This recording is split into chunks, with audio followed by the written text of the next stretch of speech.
Значит, еще раз представлюсь, Андрей Тертышников, директор департамента стратегии маркетинга энергосервисной компании «Газпромбанка» ГПБ «Энергоэффект».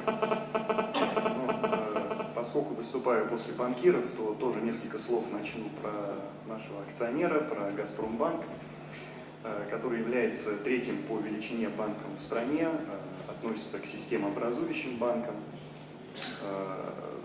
Если не изменяет память, в 2012 году это был самый прибыльный банк по результатам года.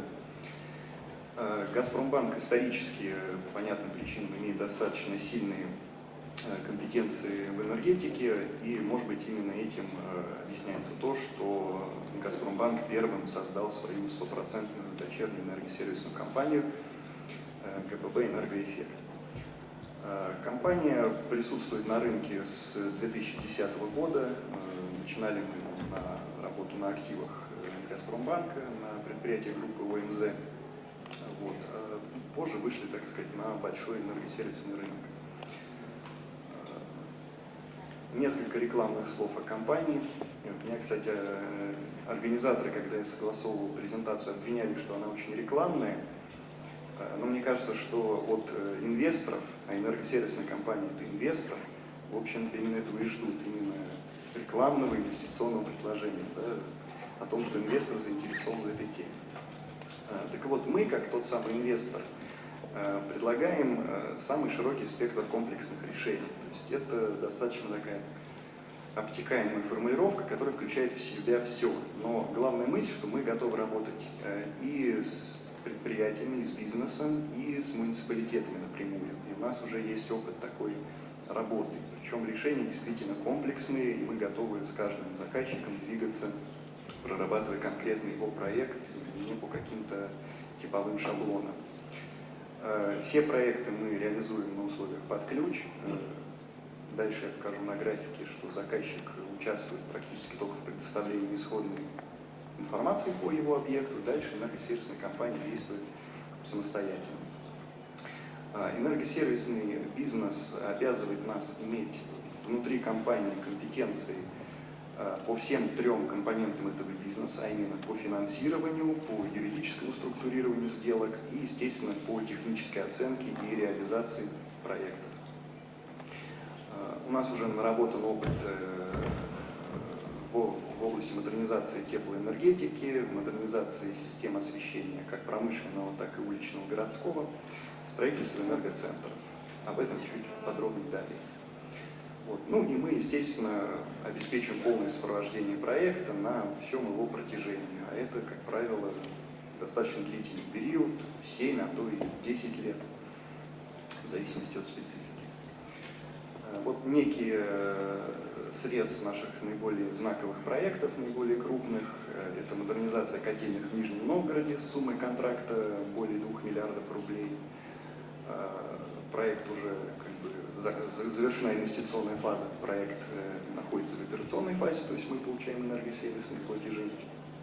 Следующий проект – это также модернизация котельных, но уже в Московской области, в Домодедово.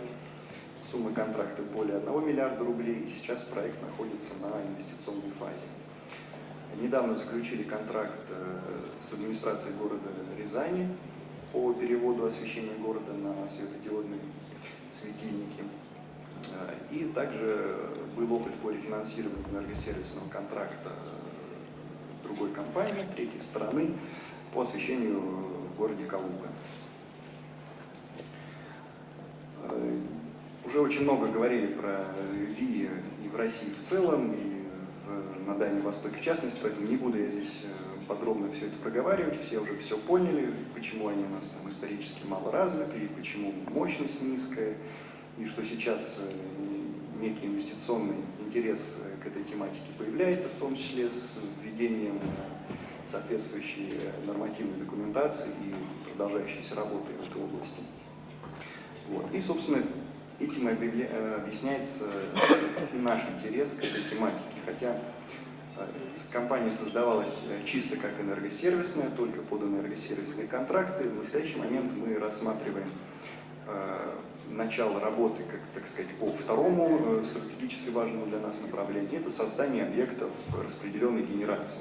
И в эту тему в том числе входят и объекты объекты возобновляемой энергетики. Вот некоторые известные нам крупные проекты по Солнцу и по ветру. Вот с представителями КЭСа мы даже недавно вместе были на конференции, общались. То есть это подтверждает то, что действительно в стране уже довольно активно начали прорабатывать крупные ВИЭ-проекты мегаваттного класса. Вот эти картинки сегодня только ленивый не включил в свою презентацию, поэтому я точно не буду проговаривать, что в Якутии особо важно солнце, а в всех остальных областях особо важны ветровые станции в прибрежных районах.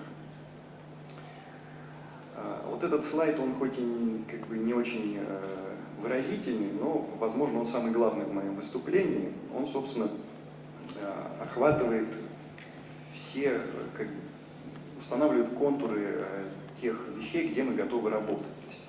И он показывает, что мы никак не связаны с технологией, поскольку мы являемся компанией инвестиционно ориентированной, мы готовы работать с абсолютно любыми технологиями возобновляемой энергетики и не только. С того, где у нас был опыт, больше всего мы продвигались в биогазовом проекте, но, к сожалению, он не состоялся по причине нежелания клиентов, смена приоритетов произошла. Вот. Что касается юридических рамок, то мы также никак себя не ограничиваем. Мы готовы работать как в формате энергосервисного контракта, причем в рамках 261 ФЗ, либо в расширенном толковании этой юридической конструкции, так и в формате продажи энергии, да, как те самые долгосрочные договоры поставки электроэнергии, либо тепловой энергии, либо того и другого. Различные схемы аренды мощности, об этом тоже чуть подробнее дальше поговорим. И выступить просто как EPC либо EPCM подрядчик по реализации какого-то проекта. И, естественно, во всех этих проектах мы очень сильно будем опираться на того технологического партнера, который, возможно, нам и принесет этот проект, да, как один из источников. То есть это партнер, который осуществит и поставку оборудования, и соответствующий проектирование, монтаж и так далее. И, возможно, эксплуатационное обслуживание, если это будет требоваться в формате контракта. Еще что касается контуров доступных нам проектов, то мы ориентируемся на достаточно крупные проекты с нашими инвестициями где-то от 200 миллионов рублей. Верхней планки практически нету, то есть чем больше миллиардов, тем лучше, но просто там уже, поскольку чем больше миллиардов стоит проект, тем больше уже у него возникает чувствительность именно к цене финансирования, то, соответственно, такие проекты уже могут быть просто от нас переходить больше к проектному финансированию напрямую от Газпромбанка, а мы выступим как некими техническими операторами этого проекта, сопровождающими сделку. Вот. Но это технические детали. Главное, что в верхней планке это, собственно, нет. Сроки доступных нам контрактов, естественно, 7-10 лет с учетом возможностей Газпромбанка мы готовы рассматривать. В случае очень качественного, понятного клиента мы готовы рассматривать и больше, и 15 лет, и выше. Все зависит от того, с кем мы имеем дело. Потому что, не знаю, в продолжении темы ЕБРР про проектное финансирование у нас бытует мнение, что чистого проектного финансирования в России по-прежнему нету, и неизвестно, когда оно появится. Все равно все банки смотрят на то, с каким бизнесом будет заключен этот контракт, и насколько этот бизнес потянет платежи по любому контракту, по кредитному договору, по энергосервису, неважно, насколько он потянет платежи по этому договору в случае неудачи проекта, да, отсутствия эффекта, либо недостаточности эффекта. Кратко скажу, что в группу Газпромбанка также входит инжиниринговый центр, называющийся MX, это ребрендинг компании Южный инжиниринговый центр энергетики, очень крупная компетентная компания, больше 1000 инженеров работает, который предоставляет самый полный комплекс инжиниринговых услуг в электроэнергетике. Те самые доступные нам виды контрактов, как я уже сказал, энергосервисный контракт с учетом экономии только энергетических ресурсов, либо всех прочих ресурсов, различные арендно-подрядные схемы BOT, BTO, BOO и так далее. Это все были варианты инвестиционные. И вариант со структурированием нами банковского финансирования – это вариант EPC и PCM. То есть, когда финансирование наш клиент организует себе сам, с нашей помощью, да, а мы выступаем как EPC-подрядчик. Вот этапы проработки проекта типовые, подтверждающие, что клиент включается в работу только в самом конце, когда у него, собственно, возник экономический эффект, и он должен его энергосервисной компании возвращать. А первые 3 этапа от предварительной проработки, структурирования сделки и, собственно, реализации проекта в железе ведет энергосервисная компания. Базовая схема энергосервисных отношений понятно, не буду на ней останавливаться. То есть кредит привлекает на себя энергосервисная компания и с заказчиком нее энергосервисный контракт. При этом всех исполнителей привлекает ЭСКО по договору.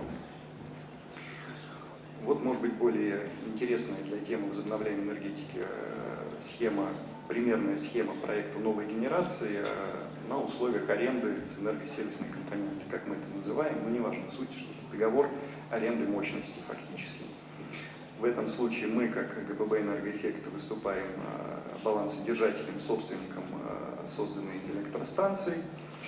С заказчиком у нас договор аренды, соответственно, он осуществляет некие фиксированные либо гибкие арендные платежи. Вот. Также здесь присутствует эксплуатирующая организация, она может быть нанята нами, она может быть нанята заказчиком, заказчик сам может выполнять функции эксплуатирующей организации и так далее. Вот. Ну, в общем-то, наверное, на этом у меня все. Вот. Спасибо за внимание. Если будут вопросы, готов обсуждать кулуарно после выступления.